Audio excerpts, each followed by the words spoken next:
This tutorial will show you how to enter a vendor, create a new vendor, and then enter a bill to pay that vendor at a different date. So we're going to go up on the word bar here and click on vendors. And in the vendor center, we could then say new vendor.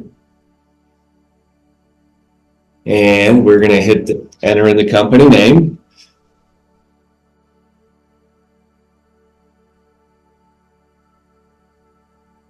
And we certainly could enter in all the billing addresses and whatnot here. Again,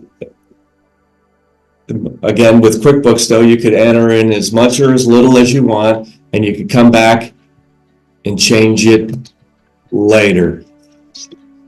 The important thing is that we set up the company name and hit OK. So now we have our first vendor set up in our vendor center, Blue Company. So now becomes the time. Blue Company now has sent us an invoice for services that they provided to us, and now we don't want to pay the bill right now, but we want to enter that it is owed and when it is due. And so we went up to vendors and enter bill, and it brings up the bill screen. Okay, and it has defaulted today's date. It has defaulted Blue Company because it's our only vendor we have entered in right now. If we did want to start up a new vendor and didn't want to use this, you could also start a new vendor right from here from the bill screen. You don't have to always go backwards in order to set up new vendors, and that goes for customers or just about anything else in QuickBooks. If we had and so now if we have that invoice, and as you see, it's also brought up our mailing address information that we had previously entered. And so now we can enter in the amount that we owe them. Again, we do not need commas, and if there's $0 or 0 cents, we don't even have to enter the decimal point. It will enter them for us later. It is defaulting for the invoice to be due in 10 days. We could change this date to be whatever the invoice says. I'm changing it to the 15th.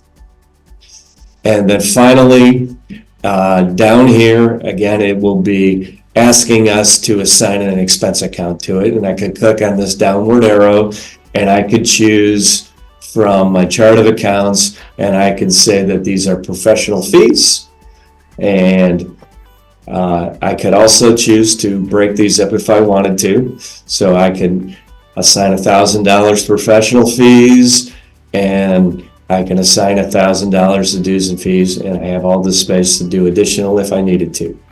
Now that I have my bill created, I can then go into save and close, and that bill has been recorded so that when I am ready to pay that bill, I can go into my vendor center and pay my bills, and it will be there for me to pay. I can also go over reports and go into my vendors and payables and AP aging summary, and I can see that I now have a bill due for $2,000 to Blue Company, and of course if I had entered any other bills, they would all be listed there as well. And that is how you enter a bill into QuickBooks 2023 desktop version.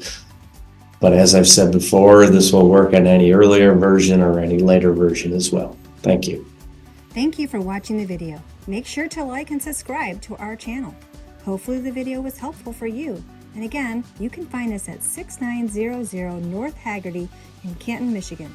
Phone number 734-354-2380. Thanks for watching, and a big shout out to Blue Giraffe Productions. Thank you.